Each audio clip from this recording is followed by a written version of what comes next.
Welcome to Pacific States University's online lecture series for Gen 108, Explorations in the Arts. Today, we are diving into the grocery aisle as a canvas.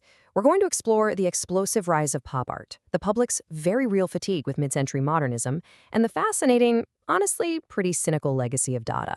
I am so thrilled you're here with us. We're going to look at how everyday objects, the things you buy, use, and just throw away without a second thought, suddenly became the absolutely most important subjects in contemporary art history. Here is a quick look at our agenda for today. We'll kick things off with the art world's hangover. Then we'll move into inheriting the Dada question, the British genesis, irony and the comic strip, the factory of art, and finally, we'll wrap up with the neo-pop legacy. All right, let's jump right into Section 1, the art world's hangover, specifically, Abstract Expressionism fatigue. To really understand any revolution, you first have to understand exactly what it's rebelling against, right? Well, the art of the 1940s and early 50s was incredibly intense.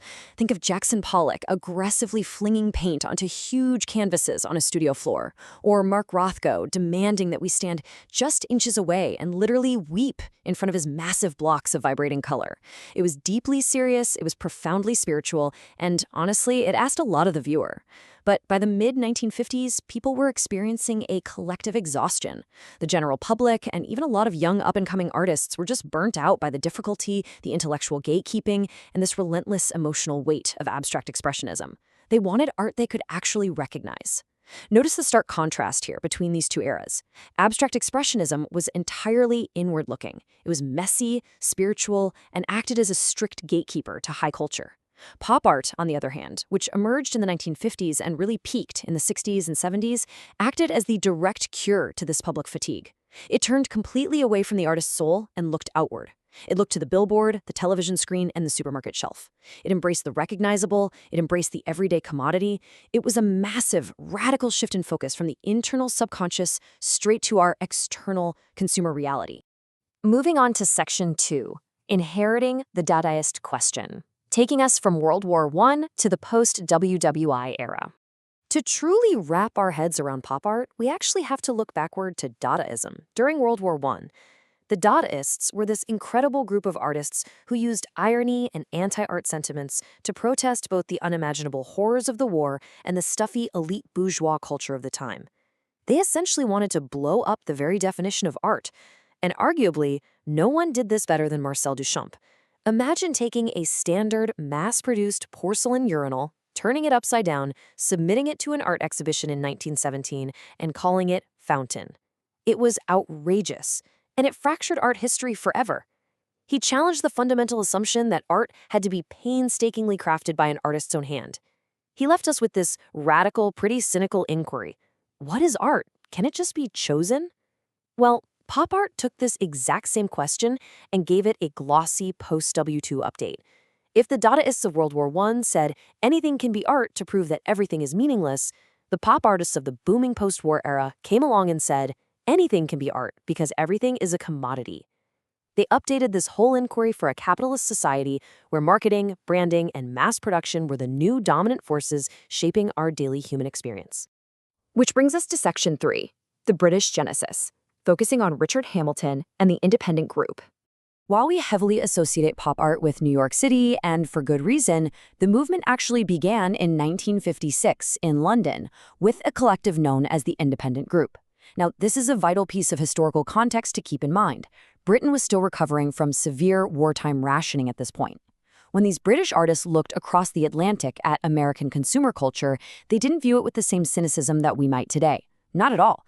They looked at these glossy American magazines filled with big cars, modern appliances, and processed food with this wild mix of fascination and utopian desire.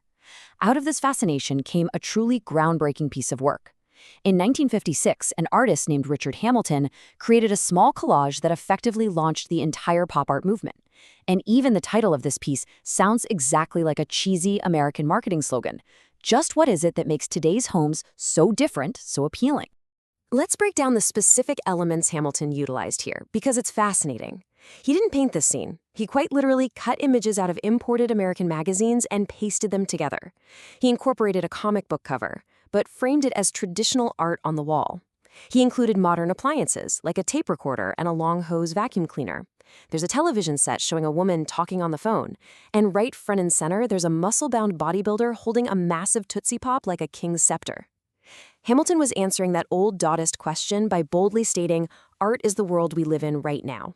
By replacing traditional high art subjects, sweeping landscapes or classical mythology, with mass-produced, expendable low art, Hamilton gave a direct, relatable nod to the public. He reflected the actual, tangible, modern world right back at his audience. Let's move to Section 4, Irony and the Comic Strip, taking a close look at Roy Lichtenstein's incredible use of scale. So let's transition our narrative over to America in the 1960s. This is where pop art truly hit its stride. American artists took those foundational concepts established by Hamilton and magnified them to monumental, museum-sized scale. And honestly, no one exemplifies this transition better than Roy Lichtenstein. While the abstract expressionists just a decade prior were pouring their raw, unfiltered psychological trauma onto their canvases, Lichtenstein was flipping through cheap romance and war comic books. To see exactly what I mean, let's analyze one of his most famous pieces, titled I Am Sorry. Lichtenstein takes a melodramatic, totally cliched panel from a disposable teenage comic strip featuring a beautiful blonde woman crying against a tree, uttering a generic line of romantic apology, and he blows it up to the size of a monumental museum painting. It's huge. He elevates completely disposable teen culture to gallery status, and in doing so, forces the viewer to reconsider what actually deserves to be preserved and analyzed. And this brilliantly illustrates his technique, which, by the way, is just as important as his subject matter. If you look closely at his canvases, you'll notice they're made up of tiny dots. Lichtenstein meticulously, and I mean meticulously, hand-painted what are known as Ben-Day dots. Originally, this was a cheap mechanical printing process used to quickly print Sunday comics. By reproducing this cheap mechanical effect perfectly by hand, Lichtenstein's flat, cold surface directly mocked the messy, emotional authenticity of the abstract expressionists. There are absolutely no expressive brushstrokes here, showing the artist's soul. None.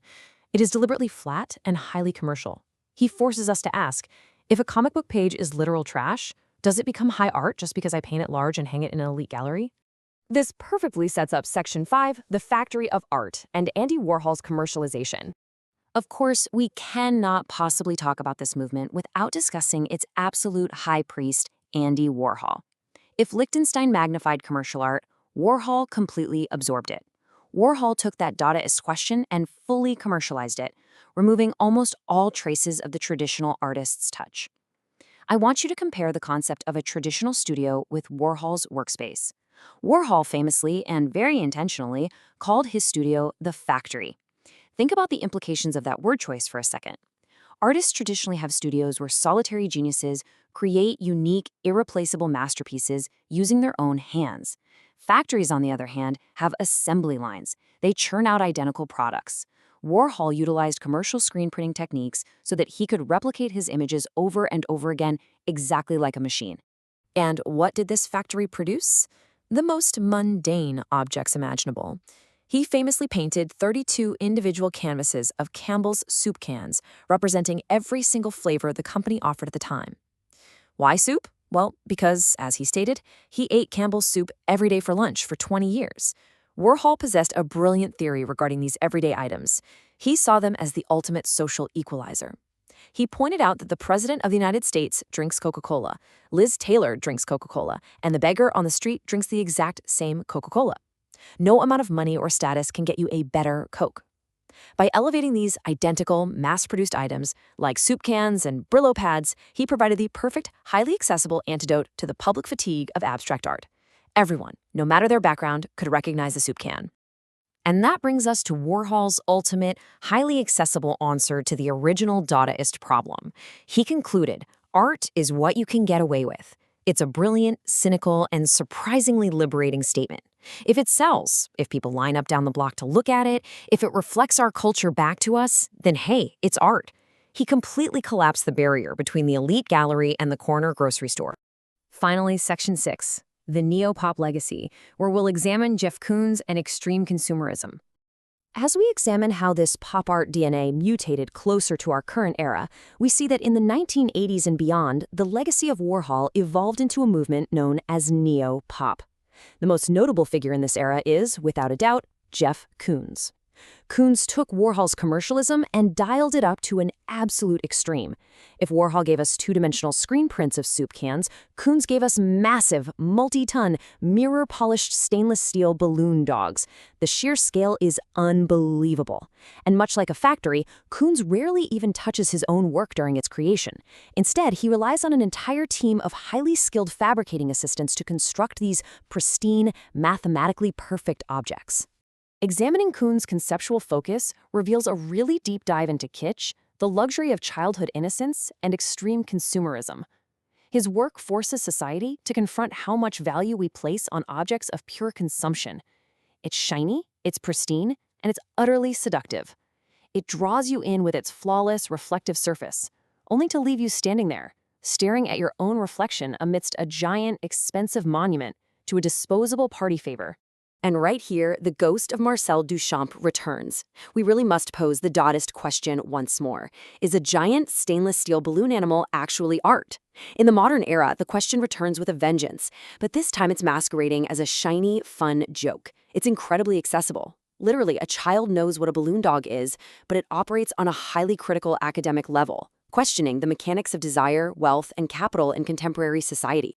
So, to synthesize this entire movement, pop art was essentially a revolution masquerading as a joke.